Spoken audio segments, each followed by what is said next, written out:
Before we come to Prime Minister's questions, may I extend a warm welcome to the President of the Storting, the Norwegian Parliament, and his delegation, who are with us in the gallery today. We start with questions to Prime Minister Dr. Jeevan Sanda. Thank you, Mr. Speaker. Question number 1.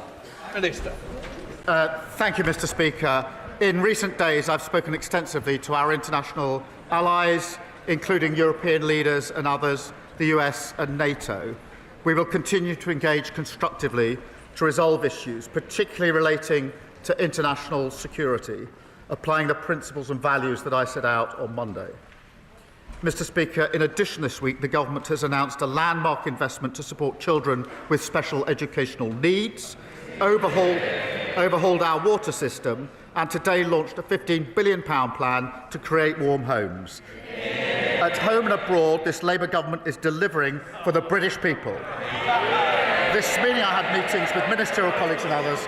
In addition to my duties in this House, I shall have further such meetings later today. Thank you, Mr. Speaker. We face an affordability crisis in this country. In the short term, our dependence on fossil fuels leads to a rise in energy bills, and in the longer term, the aftershocks of Thatcher mean there are not enough good non-graduate jobs. And that's why today's Warm Homes Plan is such good news. Making life affordable. Batteries, solar, home insulation. Getting bills down, wages rising, making life affordable. But we must go further. So can I ask the Prime Minister they would do even more to make sure that life is affordable for my the Prime Minister. Can I thank my honourable friend? I know how much he cares about making life affordable. Mr. Speaker, we're taking £150 off energy bills. That's £300 for the 6 million poorest families, including almost 3,700 households in his constituency. The Warm Homes Plan we're announcing today is the biggest ever public investment in upgrading British homes. It will lift 1 million households out of fuel poverty, tackling the cost of living. That's the difference a Labour government makes. Kemi Badenoch. Mr. Speaker, can I welcome the Prime Minister following our lead on children accessing social media? In particular, can I thank the Shadow Education Secretary, 61 Labour MPs and the Greater Manchester Mayor for forcing him to think again. Mr. Speaker, the Prime Minister and I agree. The future of Greenland should only be decided by the people of Greenland. When the Prime Minister made this point to President Trump on Monday, did the President agree or disagree? Prime Minister. Monday, did the President agree or disagree? Prime Minister. Well, Mr. Speaker, engaging constructively on international security matters hugely, particularly when it comes to security in the Arctic, and that's the context in which this discussion is going on in relation to Greenland. As we engage constructively, I have made my position clear on our principles and values. The first of those is that the future of Greenland is for the people of Greenland and the Kingdom of Denmark alone. The second is that threats of tariffs to pressurise allies are completely wrong. Mr. Speaker, we will continue to engage constructively. I've had many international calls in recent days, and the Prime Minister of Denmark is coming to the United Kingdom tomorrow for bilateral talks. But I do want to be clear with the House. I will not yield, Britain will not yield on our principles and values about the future of Greenland under threats of tariffs. And that is my clear position. Kemi Badenoch. Mr. Speaker, I'm very glad to hear the Prime Minister say that. We all know that the people of Greenland do not want to be ruled by America. But does he agree that just as those in Greenland should decide their own future, so should the Chagosians? Mr. Speaker, I've made out my position on Greenland absolutely clear on Monday and a moment ago. President Trump deployed words on Chagos yesterday that were different to his previous words of welcome and support when I met him in the White House.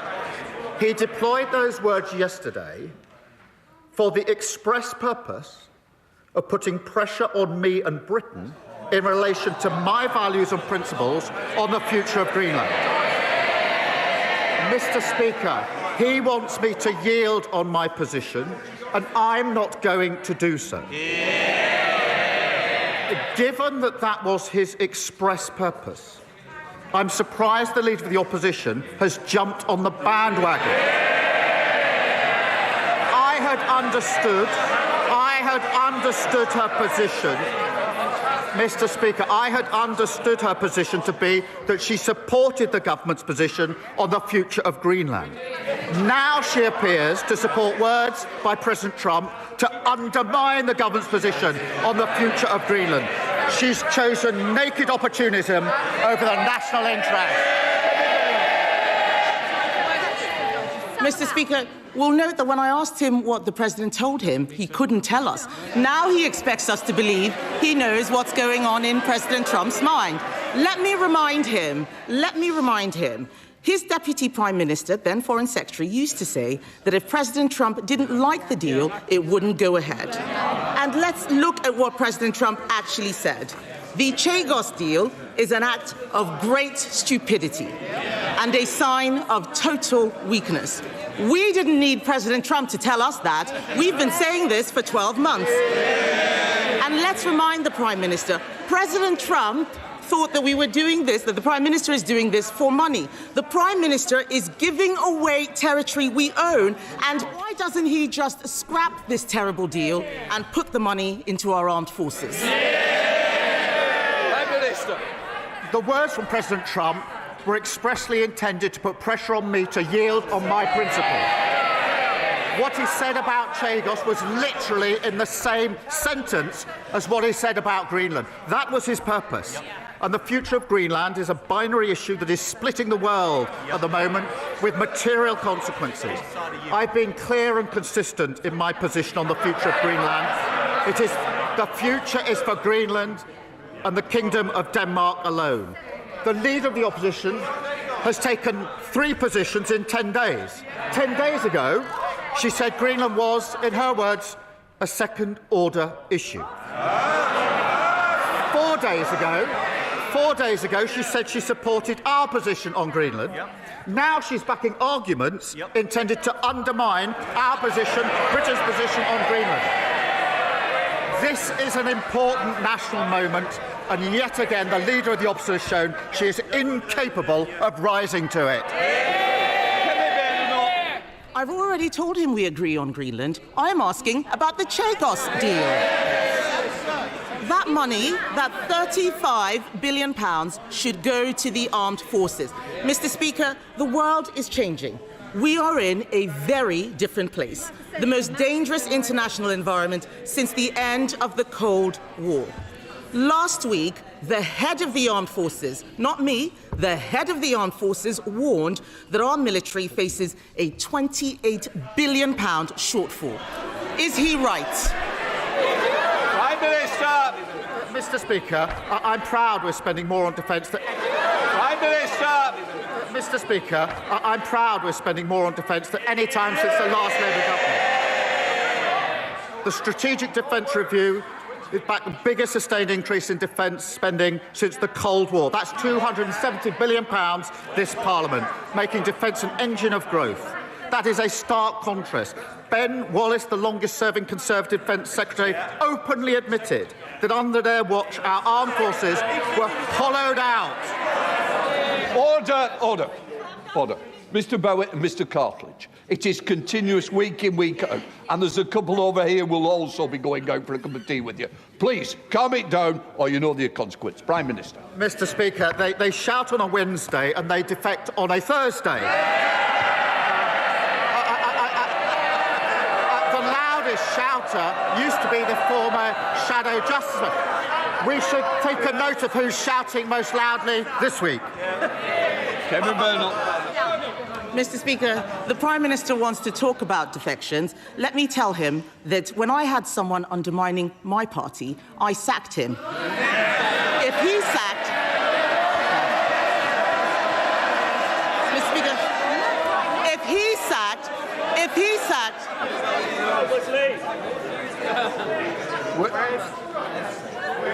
We're going to get through this Prime Minister's questions. I want to hear the Leader of the Opposition and I want to hear the Prime Minister. Those who don't may leave the chamber. Kemi Badenoch. Mr. Speaker, we all know that if he sacked everyone undermining his party, his front bench would be empty. But these questions I'm asking, these questions, well, jokes aside, these questions are about our national interest. These questions are about our national interest. We support our armed forces in every possible way. Later today, my party will vote to protect our veterans from unfair prosecution. He is ordering his MPs to vote against them.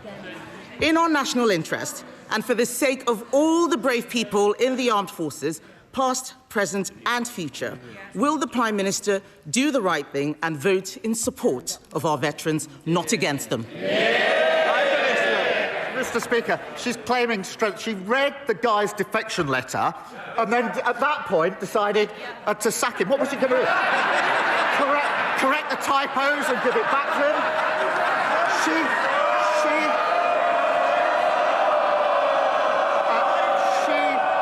She should have sacked him when he made disgraceful comments about faces in Birmingham, and she failed to do so. And she smiles, saying it's a good thing she's cleared out, a good thing there's fewer Tory MPs. The rest of the country agrees with her completely in relation to that. On the question of veterans' protection, under the last government, they passed legislation which was struck down, leaving our veterans utterly exposed. We're putting in place proper measures to protect them. Mr. Speaker, the Prime Minister wants to talk about leadership. Three of his own cabinet ministers told the Times on Saturday that he needed to learn from me. Order! I'll tell you now, I'm having no more. Do we understand each other? Thank you. Kemi Badenoch. Thank you, Mr. Speaker. But back to the national interest.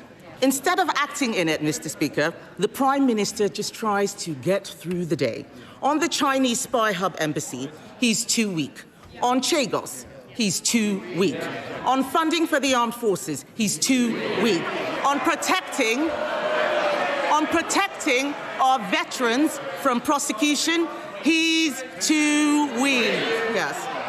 Mr. Speaker, I will support the Prime Minister when he does the right thing. But time after time, this Prime Minister has done the wrong thing for our country. Isn't the truth that he is too weak to stand up for our national interests? Prime Minister. Mr. Speaker, I've spent the week working with our NATO allies to protect our national security and ensure we're having unity in NATO. That's a matter of national importance. She's utterly failed to rise to the occasion and show the solidarity she could have shown in this House. She spent the week trying to hold together what's left of the Tory party. And she says I should learn from her. She has no judgment. Only a week ago, she was saying in relation to Greenland, she shrugged and said it's some second-order issue. Terrible judgment. Then she flip-flopped with 3 different positions in 10 days on Greenland. She said Liz Truss's mini-budget was 100% right. She said last week she was 100% confident there'll be no more defections just before the latest defection. I'm beginning to think her judgment isn't 100% reliable. Thank you, Mr. Speaker. NHS waiting lists in Birmingham are down by almost a quarter under Labour and still falling. That's more than 28,000 people no longer stuck waiting for essential treatment. Yes, there are challenges still, but they are being addressed and progress is being made. Does he agree that this progress must be sustained, including by reducing ambulance waiting times? Minister. I'm pleased to confirm, Mr. Speaker, that last week saw the second biggest fall in NHS waiting times for 15 years. Waiting lists down by more than 300,000, recruitment of GPs, an extra 2,900, and ambulances are arriving nearly 50 minutes faster this winter than they were last year. There is much more to do. That's why we're delivering the biggest upgrade to our ambulance fleet for many years. That progress has been made possible by Labour's decisions that were opposed by the parties opposite.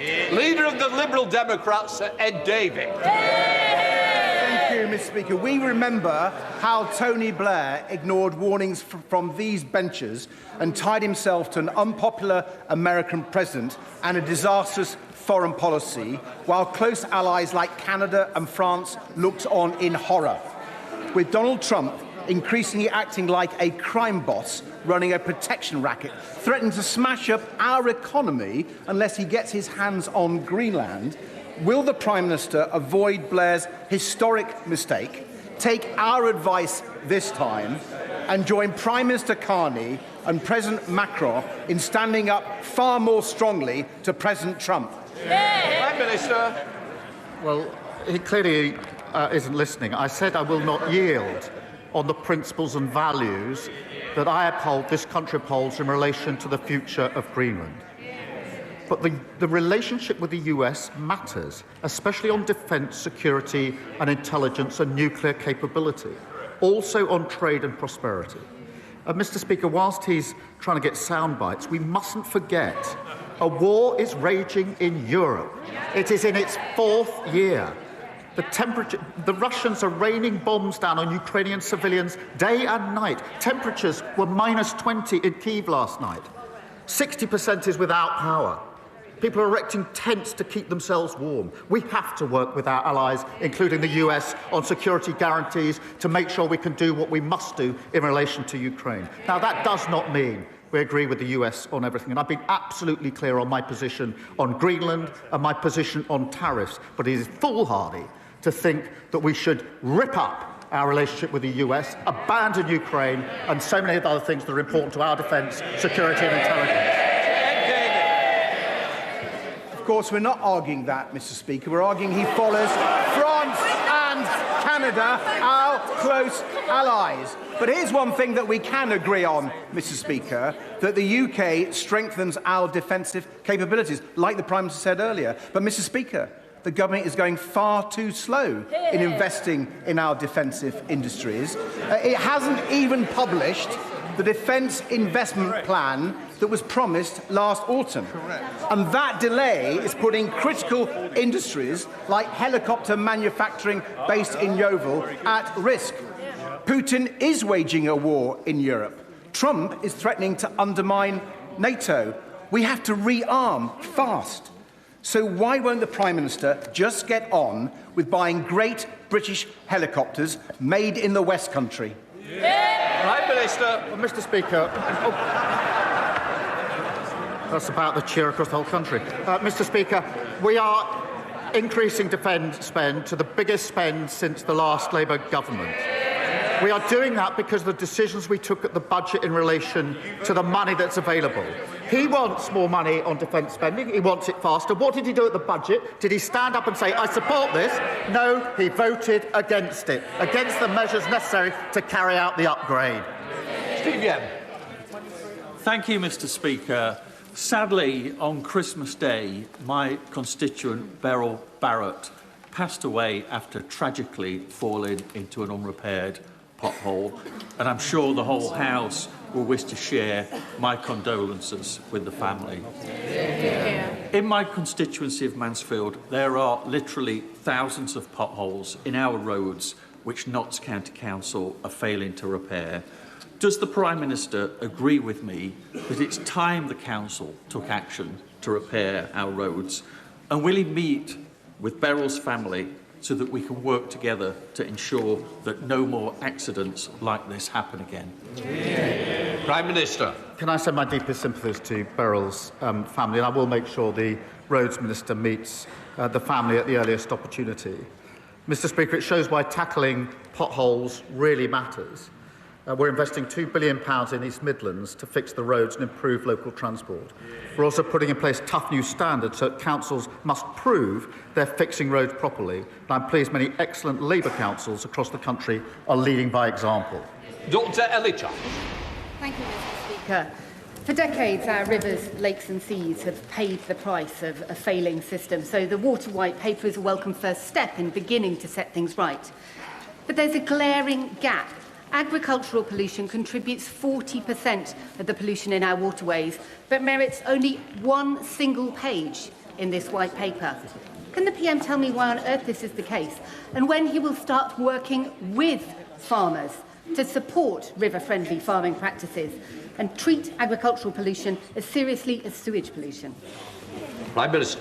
We inherited a real mess on water, and we're taking the most effective and far-reaching measures to deal with it.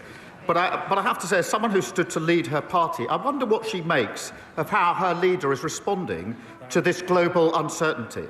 Because what he's saying is this is the time, this is the moment to withdraw from NATO. This is the time to kick the US out of our military bases.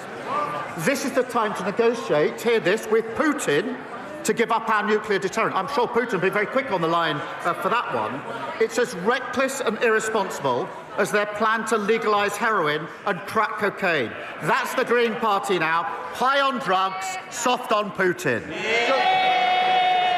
Can I just say, we don't ask opposition questions. They're coming to the Prime Minister, not the other way around. Right, let us move on. Douglas McAllister. Thank you, Mr. Speaker. West Dunbartonshire is set to benefit from record UK Labour government investment. £60 million of local growth funding just announced for the Glasgow City region, to add to the £20 million for Dumbarton Town Centre regeneration. Add to that the £20 million Pride in Place funding for my hometown of Clydebank, and the £1.5 million immediate impact funding. Does the Prime Minister agree with me that this is in stark contrast to the SNP, who abandoned our communities, and demonstrates the difference a Labour government makes to West Dunbartonshire and to Scotland? Well, I'm very pleased, Mr. Speaker, we're backing his hometown of Clydebank with £20 million of Pride in Place funding. And just this week we hosted a reception meeting people working hard to change their neighbourhoods across the whole of the United Kingdom. That's Labour delivering on national renewal. And as he rightly says, compare that to the SNP, more interested in squabbling over independence than using a record settlement to fix Scotland's public services. Robin Swan. Thank you very much, Mr. Speaker. Challenging economic inactivity and supporting the vulnerable across the country is something that we all want to address. So would you be surprised to learn that in Northern Ireland around 11,000 people previously supported by the UK's Shared Prosperity funding programmes will see those programmes cut dramatically, compounded with 400 job losses? So can I ask the Prime Minister, does he support those cuts of those vital programmes? And will he arrange an urgent meeting for me with the relevant decision-maker in government and the organisations who have been impacted, so that these changes and challenges can be resolved? Prime Minister. We've delivered a record settlement for Northern Ireland in the budget to strengthen public services and to kick-start growth. And the Local Growth Fund, designed actually in partnership with the Executive, will see £45 million every year to support local growth. But I'm very happy to make sure that ministers meet him to discuss the particular concerns that he has. Kirsten Sutton. Thank you, Mr. Speaker. 1.5 million women in the UK live with endometriosis, which is a painful and life-changing condition.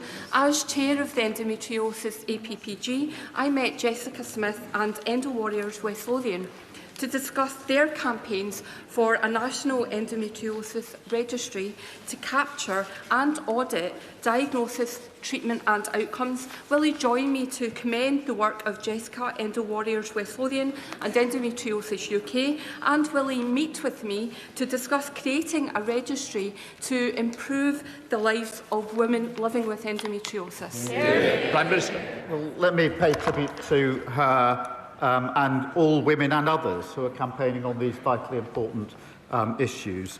Far too many women are left waiting in serious pain for care, and that's why we're investing £8 million in research on diagnosis, treatment and pain management. I know the Minister for Women's Health will be keen to talk to her about her proposals and the issues, and I thank her for raising it. Gregory Campbell. Thank you, Mr. Speaker. I have a constituent, not yet 30 years old, a civil servant who's just been diagnosed with a terminal illness. She has been told she has a very short time to live. Because of her condition, she was given a retirement date, which was just last week. She has not received notification of any actual pension payment and has spent long hours trying to contact Capita. HMRC has claimed that all outstanding documentation has been supplied to Capita in November. I've written to the Chancellor, contacted the MP hotline and Capita. It still remains unresolved. Can the Prime Minister, along with the Chancellor, help to get this action resolved immediately? Prime Minister. Can I thank him for raising this case, and I'm truly sorry to hear about his constituent. If he wouldn't mind following up with the details of the case, I will make sure that it's dealt with urgently on behalf of his constituent. Mr. Speaker, yesterday I welcomed Bermondsey PC Kevin Webster to Parliament after his recognition as Met's PC of the Year 2025.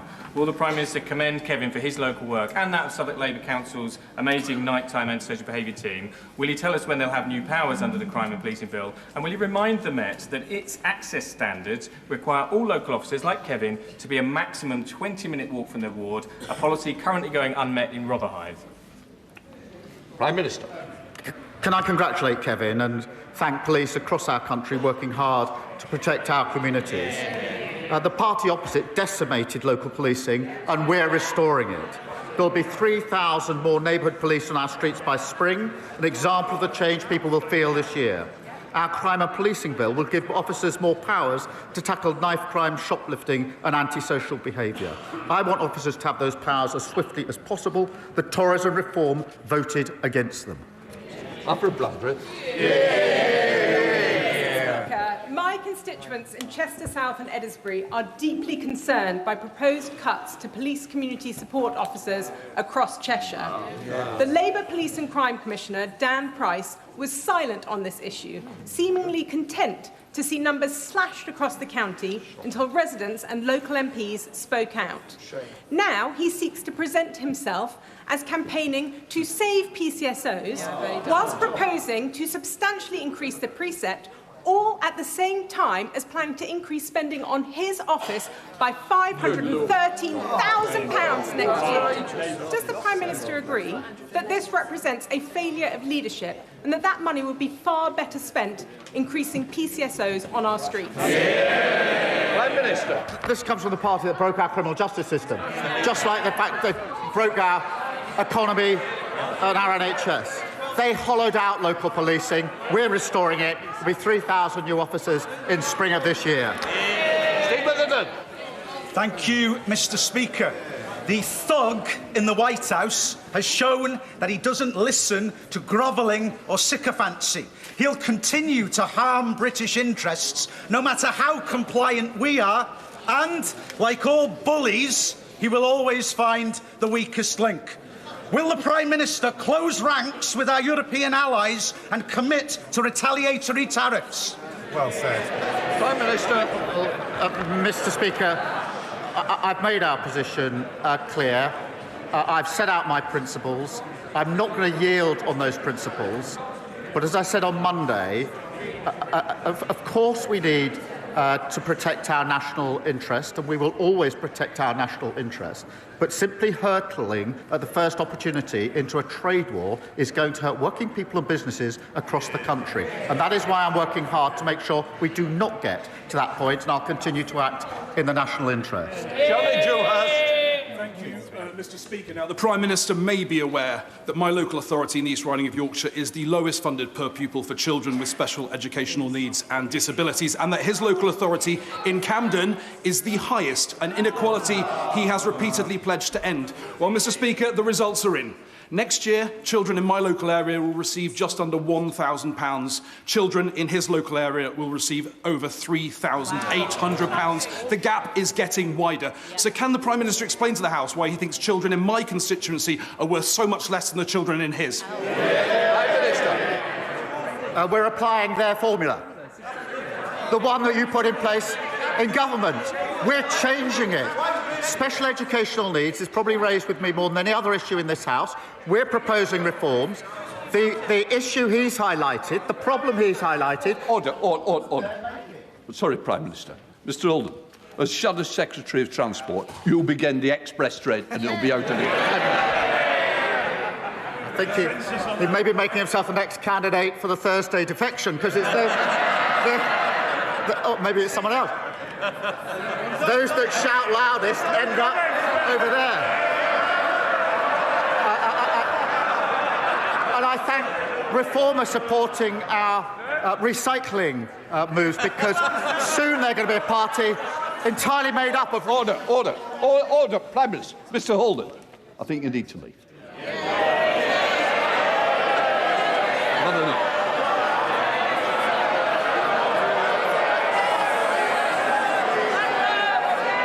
Prime Minister.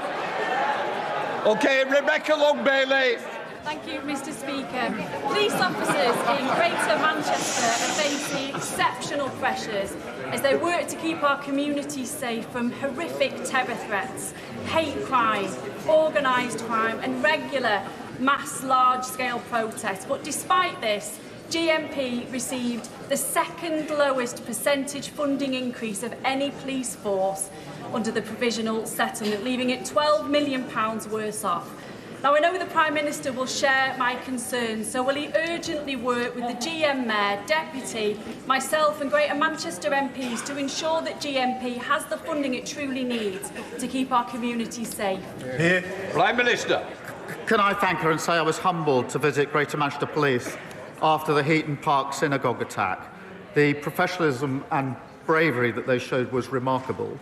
Mr Speaker, we've boosted total police funding, and Greater Manchester will receive up to £902 million, an increase of over £31 million.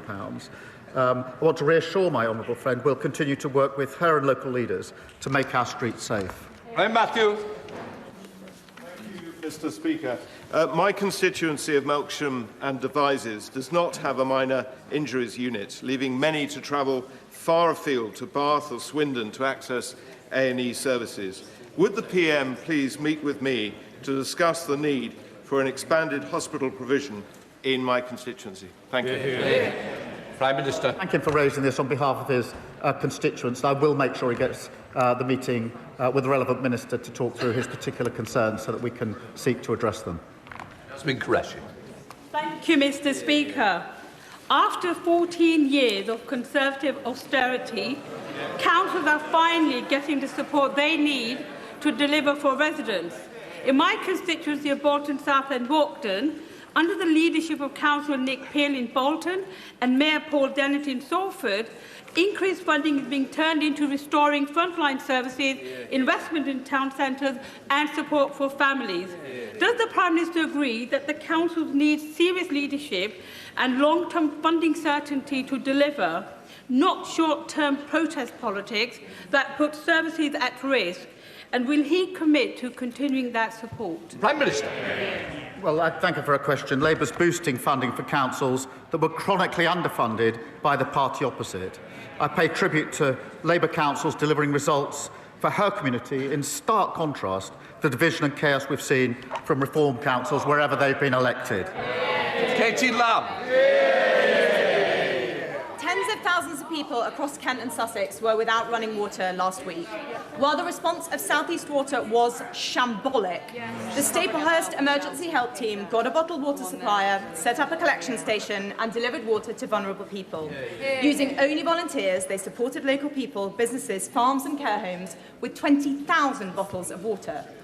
Does the Prime Minister think, as I do, that South East Water should be ashamed to be schooled in crisis response by the volunteers of the Staplehurst Emergency Help Team? Yes. And has he, like many of my constituents and many of our colleagues, lost confidence in South East Water's Chief Executive? Prime Minister.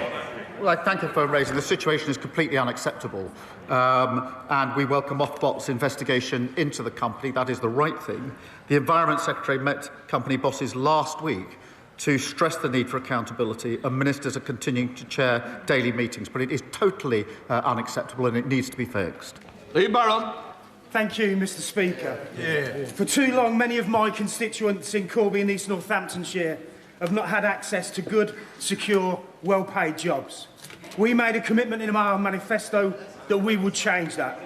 You can't grow an economy based on insecure work where from one week to the next Somebody doesn't know how many hours they're going to work or how much money they'll be paid. Would the Prime Minister agree with me that all workers should have the hours that they actually work reflected in their contracts so that we can give all working people the security to plan their finances, the security to plan their lives and the security to build a future for themselves and their family? Prime Minister. Well, I'm proud of this Labour government delivering the biggest upgrade to workers' rights in a generation.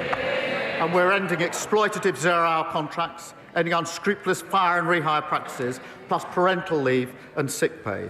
And workers will benefit from those rights in April, Mr Speaker, and they should never forget that Reform and the Tories opposed every single one of them. Robert Jenrick.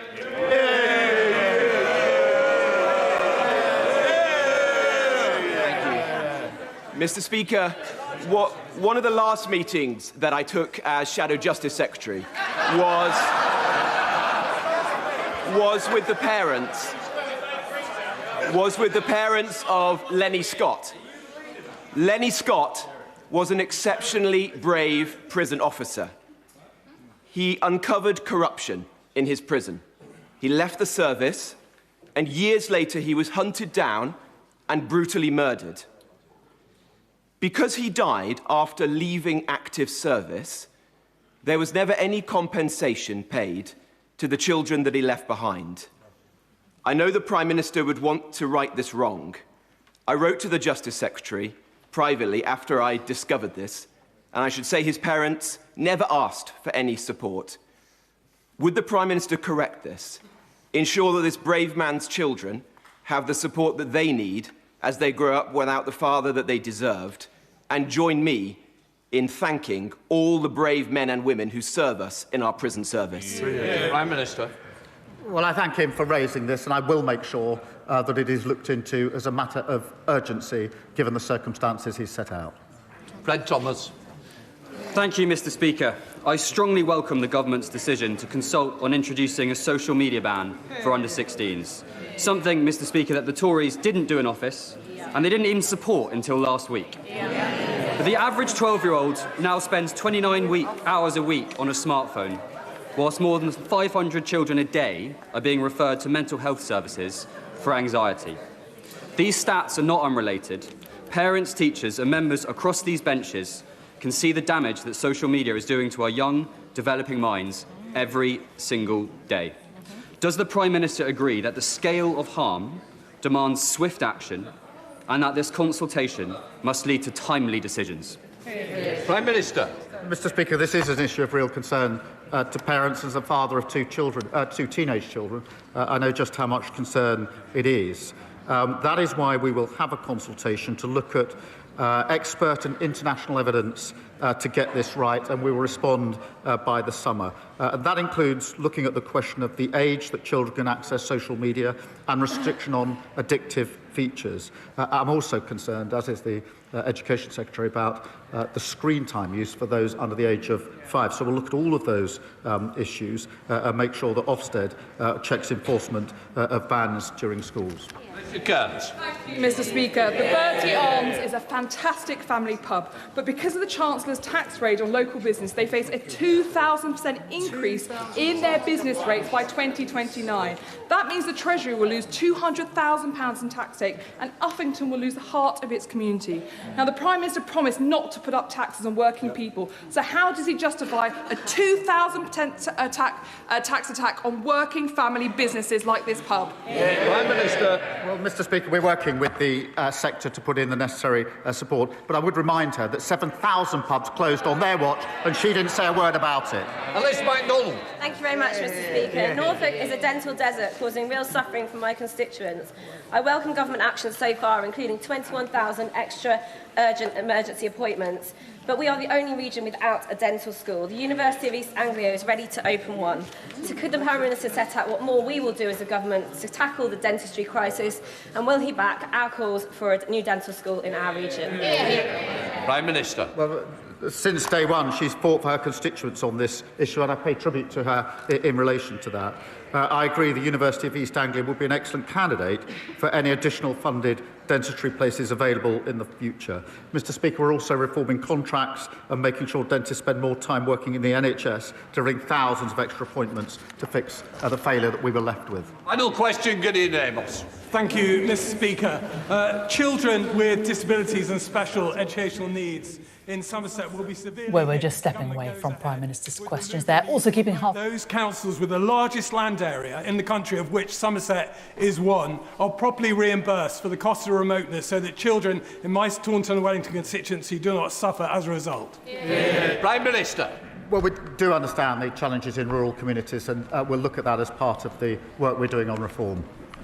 That completes Prime Minister's questions. Let the front benches change over.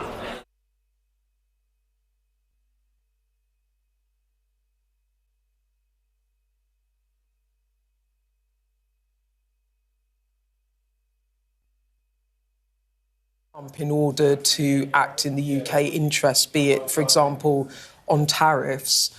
And we did carve out a better deal, but obviously the relationship is really disintegrating over this tension over Greenland. And I cannot stress how profoundly a perilous moment this is. This is the most serious crisis in the transatlantic relationship, not just between the UK and the US, but between Europe and the US, about NATO, the North Atlantic Security Alliance. So this is a really perilous moment. And what you're seeing here is a Prime Minister being far more robust than I've ever seen him in how he is handling Trump. And at the press conference on Monday, he basically said, my position is clear, we're not backing down. The future of Greenland is for the Greenlanders and for the Danish kingdom. And today, when asked again, he said, I want to be clear to the House, I will not yield. Britain will not yield on our principles and values about the future of Greenland under the threat of tariffs. And that was quite strong language. But then he went further, Jane, and this was where it got a little bit more personal between the Prime Minister and President Trump, because Kemi Badenoch, as I would have expected, jumped on that Truth Social post that the President put out about the Chagos Islands. Now, you remember this is a deal to give the Mauritians control, sovereignty over the Chagos Islands, and the UK leases back a very, very critical security defence base there, Diego Garcia, for a century. Now, the Conservatives were long opposed to this deal, but it did get the seal of approval from the US and other allies last year.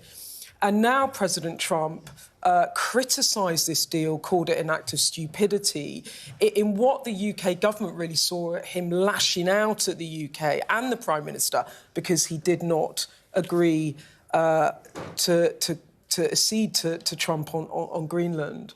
And in the chamber, Badenoch, as I would have expected, stood with him on Greenland, then criticised him on Chagos. And the Prime Minister basically used this as a way to attack Badenoch, but also to kind of really criticise Trump, because he said the President deployed those words yesterday for the express purpose of putting pressure on me and Britain in the relation to my values and principles on the future of Greenland.